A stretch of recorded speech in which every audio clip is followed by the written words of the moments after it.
Hello again, friends, and welcome into Gamecock Central Radio. Emerson Phillips joined by Chase Parham from RebelGrove.com, our Rivals Network partner.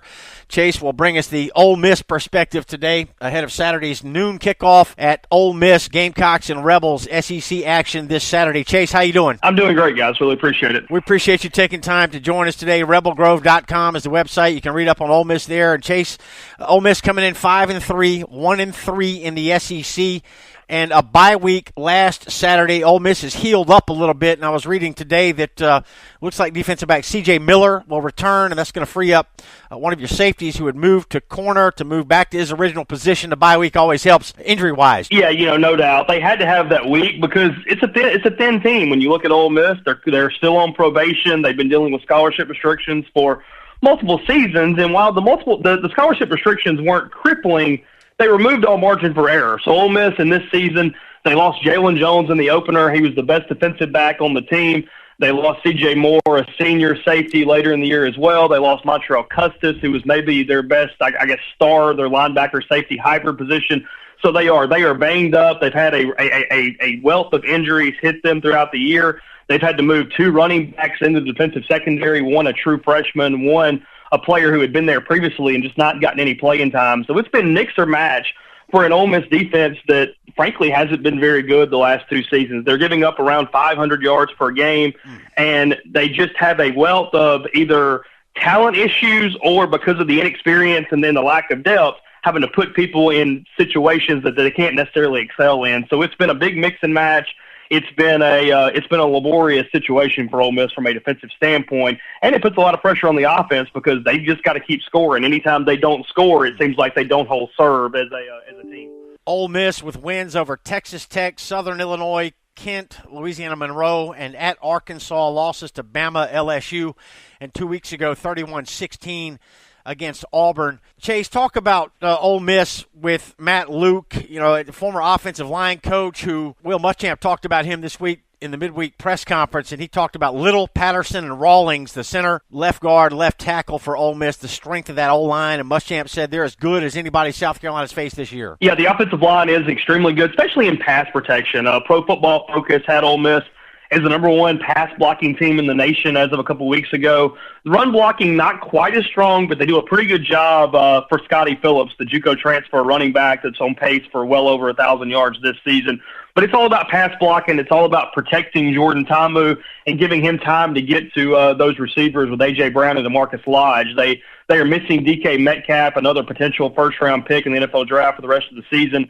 He suffered a neck injury against Arkansas, so he's out. So really it's a lot of onus on Ta'amu to get the ball out, and then it's a lot of onus on that offensive line to just get some type of run game going, because while Ole Miss runs a lot of air raid under Phil Longo, the offensive coordinator that came from Sam Houston State a couple years ago, it's still pretty balanced. They're still very predicated off running the football, and they've got to do that to be successful, because otherwise teams can kind of lay back. They can bracket A.J. Brown. They can cover up DeMarcus Lodge for a safety, and that's what's caused Ole Miss to not be very good against the better defenses they played. They've destroyed good defenses, but when they run into the more elite defenses, some of the more active defensive fronts, they've struggled, as evidenced by their point totals against Alabama, LSU, and Auburn so far this seain. Muschamp described Ole Miss as an explosive offensive football team, but on the other side of the football, Chase, defensively, Ole Miss is train wreck an accurate description. 45 points a game allowed in conference play. They were trailing Southern Illinois at the half. They gave up 38 to them at one point. Yeah, it's a mess. I'll be honest. They got a little more active on the defensive front. That part of the team has improved, but with the secondary injuries and just the linebacker issues, Ole Miss has not been very good at linebacker the last couple seasons. They lost their two best linebackers from last year and are relying on guys that had never really played much or hadn't been very competent to fill in those roles. So it's still a mess back there. For Ole Miss, it's just about forcing some field goals. It's being pretty good in the red zone. It's kind of funny. Ole Miss is actually a top 25 defense when it comes to red zone production. The problem is that every drive gets to the red zone, so they're giving up points in bunches just because they don't stop anybody prior to them getting into that 30 or 20-yard line scoring range. So they're going to keep mixing and matching. They keep simplifying. For Ole Miss defensively, it's about finding a scheme where The guys don't have to think so much. They can just let them react, and that's going to leave some holes. But at the end of the day, it's all about turnovers and just finding a way to force some field goals, because this defense is not going to improve at this point of the season. You just got to manage it the best way you can and hope you outscore some opponents. Gamecocks and Rebels coming up Saturday at noon Eastern. That's 11 a.m. local time. It'll be on the SEC Network. Talking with Chase Parham from RebelGrove.com here on Gamecock Central Radio. Chase, Ole Miss 2-8 at home in the last 10 SEC home games. And my first thought was Ole Miss is playing Bama. They're playing LSU. They're playing Auburn and Texas A&M. It's that SEC West schedule. But how much of that is tough schedule, and how much of that is Ole Miss just not playing well at home? It's just not playing very well at home, and it's the way the whole schedule's kind of set up in general. You look at it, they've won some road games, and it's not like it's easier to win on the road than it is at home. They beat Mississippi State in the season finale last year. They beat Kentucky on the road last year. They won in Little Rock against Arkansas a couple weeks ago, and then they won in Houston against Texas Tech. I think the more interesting thing for Ole Miss's standpoint, and now look, they got the wins. You have to give them credit for that. They're 5-3 during a probation year, which isn't too bad. They've got a good chance at getting to at least 6 wins this season with the schedule remaining. However, their last 3 Power 5 wins, the starting quarterbacks for the opposing team have all got hurt in those games. You go back to last year, Nick Fitzgerald gets hurt in the finale with Mississippi State. McLean Carter gets hurt for Texas Tech in the opener. And then Ty Story got hurt in the Arkansas game against Ole Miss as well. So they've really benefited from backup quarterbacks, some good fortune, at least on their end, from an injury standpoint, and that's really helped them kind of win the games they have won. When you look at it as a whole, they just haven't played very well against Power 5 teams in general, whether it be home or on the road. All right, this game is a pick'em coming up noon Saturday on the SEC Network. Gamecocks and Rebels, South Carolina 4-3. Gamecocks 3-3 in conference. Ole Miss again 5-3 overall, 1-3 in the league. Ole Miss did not play last Saturday. 2 weeks ago, they lost 31-16 to Auburn. Auburn scored 3 touchdowns on consecutive drives to open the third quarter. Tell us a little bit about that game, Chase. Yeah, it was all about the red zone for both teams in that game. Auburn did explode there in the third quarter. They maximized their chances in the red zone. Both teams were 4-4 when you just look at scoring in the red zone. However, for Auburn, that was a lot of touchdowns, and for Ole Miss, it definitely wasn't. They had to kick 3 field goals. Their only touchdown in the red zone was late. It was an A.J. Brown score once the game had already been decided. Ole Miss probably should have had to lead at the half. They had missed a field goal. They screwed up some chances and kind of held Auburn in check offensively, but then Jared Stidham did find a way a little bit in the second half, and Auburn ran away from Ole Miss simply because its defensive front seven was good enough to confuse Jordan Ta'amu, get after him a little bit, and Ole Miss just couldn't keep up by kicking field goals. So, that game played out pretty much the way a lot of people thought that it might. Auburn was the more athletic team, the deeper team, and once Ole Miss squandered those early chances, the Tigers took control and kind of did what most people expected. Talking with Chase Parham from RebelGrove.com here, getting the Ole Miss perspective today on Gamecock Central Radio. And we'd like to encourage our listeners to take part in the Gamecock Central Game Day podcast. You can call the GC hotline. That number is 803-497-9058. It's 803-497-9058.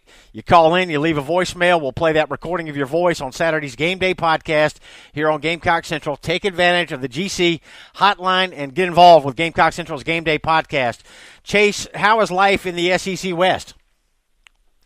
It's not very good for a team that is down 10 scholarships with a 2-year bowl ban. That's not necessarily the best situation. But, in all honesty, Ole Miss, they weren't crippled by the scholarship numbers. They're going to be pretty much around 80, 83 scholarships next season.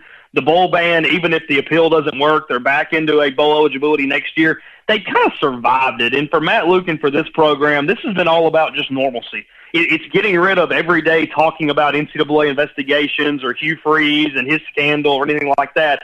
This has been a very welcome year for just normalcy and back to football, which Ole Miss hasn't had in a while. That NCAA investigation had been going on since the early part of 2013. So it was 5 seasons pretty much of off-field speculation and just kind of chaos around that program. Now, Matt Luke's going to have to make some coaching changes at the end of the season.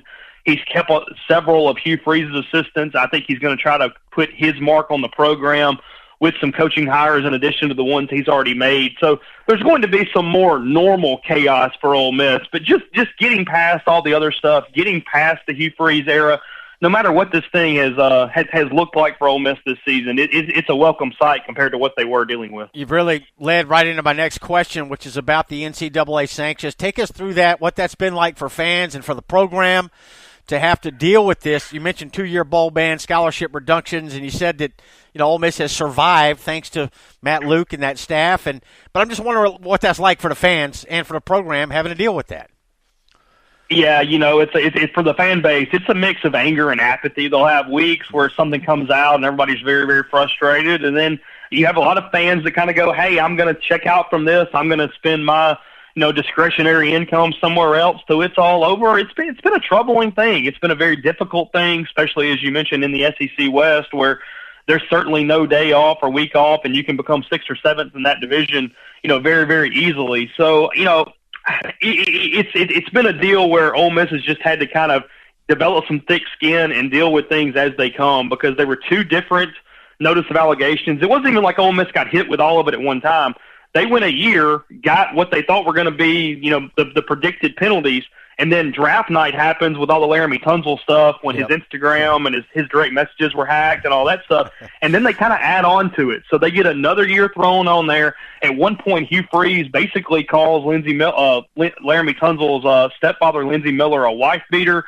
You've got that to deal with. I mean, it was one thing after another, not even counting the Hugh Freeze, text message and phone scandal with massage parlors and escorts. So, I mean, for Ole Miss, anything you could imagine happened there over an 18, 24-month period. And, it's amazing as a writer, a journalist, whatever you want to call me, the things that you think you won't have to talk about that you end up having to talk about. It's been surreal even for us just trying to cover it from a day-to-day standpoint, because Ole Miss signs a top 5 recruiting class in 2013, and it hasn't slowed down since in positive and negative ways. Gamecock fans obviously familiar with what's going on at Ole Miss, but have witnessed it from a distance. So I was interested to get your perspective today, and we do appreciate it, Chase. Thanks very much. Absolutely. Thank you. That's Chase Parham. RebelGrove.com is the website, our Rivals Network partner. You can check out all things Ole Miss there. And we thank Chase for taking time to join us today on the Gamecock Central podcast. I'm Emerson Phillips. Thanks for joining us.